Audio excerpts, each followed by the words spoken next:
इंसानियत की आवाज़ न्यूज़ चैनल पर आपका हार्दिक स्वागत है। जी,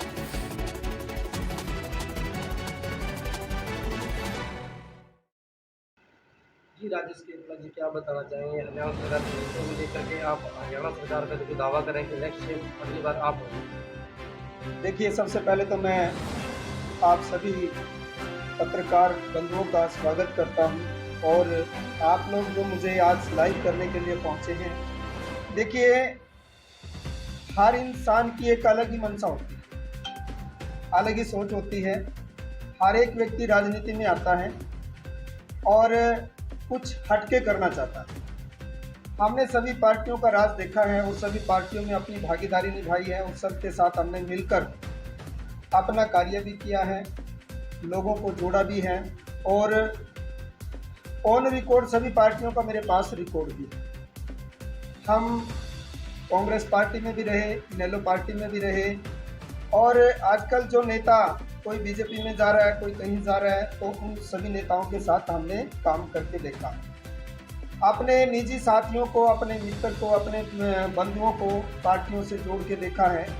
जब उनके काम की बात आती है तो काम किसी भी प्रकार से किसी व्यक्ति का आज तक नहीं हुआ। देश के विकास की बातें तो करते हैं, लेकिन देश के विकास की जब बात आती है तो वहाँ पर जीरो मिलता है। बीजेपी पार्टी देख लीजिएगा कितने वादे लेकर आई थी, अच्छे दिन आएंगे और जो काला धन है वो वापस लेकर आएंगे। और बात की जाए जो रसोई की गैस है वो हम सिलेंडर के दाम कम करेंगे। जब कांग्रेस पार्टी सत्ता में होती थी तो ये निर्वस्त्र होकर धरना प्रदर्शन करते थे। आज देख लीजिएगा हमारा देश किस दौर से गुजर रहा है, किसी के पास रोजगार नहीं है और आज हमारा देश जो है बहुत ही विपदा से गुजर रहा है और आज देश का बुरा हाल हो चुका है। इन्हीं कुछ समस्याओं को लेकर, इन्हीं कारणों को लेकर हमने सोचा कि पार्टियों की बजाय अपना वजूद खुद बनाना चाहिए और हमें हटकर काम करना चाहिए, जैसे कि हमारे देश के शहीदों ने किया। बात की जाए शहीद आजम भगत सिंह, बात की जाए हमारे सुभाष चंद्र बोस जी, बात की जाए डॉक्टर भीमराव अम्बेडकर जी और भी हमारे सभी सम्मानित जितने भी क्रांतिकारी देश के हुए हैं, मैं उनका सभी का सम्मान करते हुए यही बात कहूँगा कि जब वह अपने देश पर इतनी बड़ी कुर्बानियाँ देकर चले गए हैं तो हमें जो आज़ादी मिली थी, लेकिन आज देखने को मिल रहा है कि हमारा देश फिर से गुलाम होता हुआ नज़र आ रहा है। तो इन्हीं बातों को लेकर हम राजनीति में आए हैं और तभी दावा करते हैं कि हरियाणा में अपनी सरकार बनाएंगे। किसी के पल्लू पे बंधकर हम राज नहीं कर सकते और ना ही हम राजनीति में आगे बढ़ सकते। आपको पता ही है कि जो लोग, जो परिवार आज राजनीति से दूर हैं, जिनको आज तक आगे नहीं आने दिया, बहुत से समाज ऐसे हैं जिनको पहले पायदान पर खड़ा करके रखा है। हुड्डा की अगर बात की जाए वो कहता है मैं जाट नेता हूँ, दुष्यंत चौटाला की बात की जाए वो कहता है मैं जाट नेता हूँ। भाई देखिए, राजनीति जो होती है 36 बिरादरी की होती है और 36 बिरादरी का सम्मान करना होता है और सभी को राजनीतिक भागीदारी देनी होती है। तो मैं इन्हीं बातों को लेकर आज जो हरियाणा में एक दावा करता हूं कि मैं नेक्स्ट सीएम एक टाइटल लिखता हूं, वो इसलिए लिखता हूं साथियों, आप भी जागो, दूसरों को भी जगाओ। राजनीति जो है हम तभी कर पाएंगे जब हम एक अच्छी सोच रखेंगे और एक अच्छी सोच से अपना कार्य करेंगे।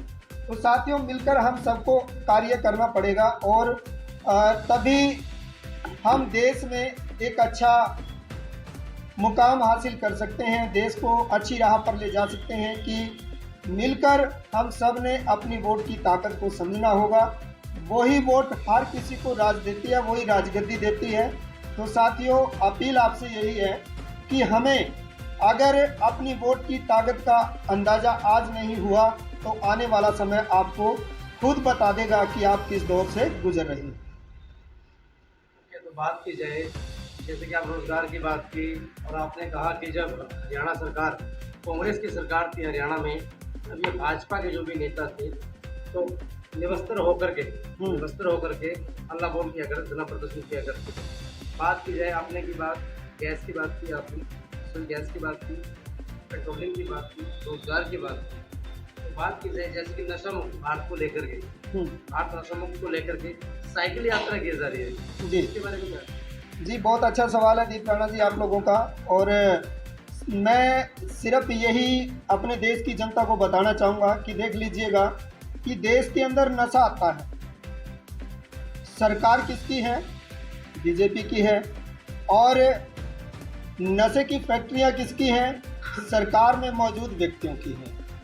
जब सरकार नशे की फैक्ट्रियां ही बंद करवा देगी तो नशा कहां से आएगा? आप अखबारों की कटिंग उठाकर देख लीजिए, हर अखबार में अगर बात आती है तो या तो पंजाब बॉर्डर से नशा घुसता है अपने देश में और या घुसता है गुजरात से। अखबारों की सुर्खियां उठा के देख लीजिएगा। आगे बात की जाए कि देश की सीमा पे जो नौजवान है और बॉर्डर पे हमारी इतनी सख्ताई है, तो बॉर्डर से नशा कैसे अंदर घुस जाता है? देखने वाली बात तो यही है कि कहीं ना कहीं सरकार की ही कमियां हैं।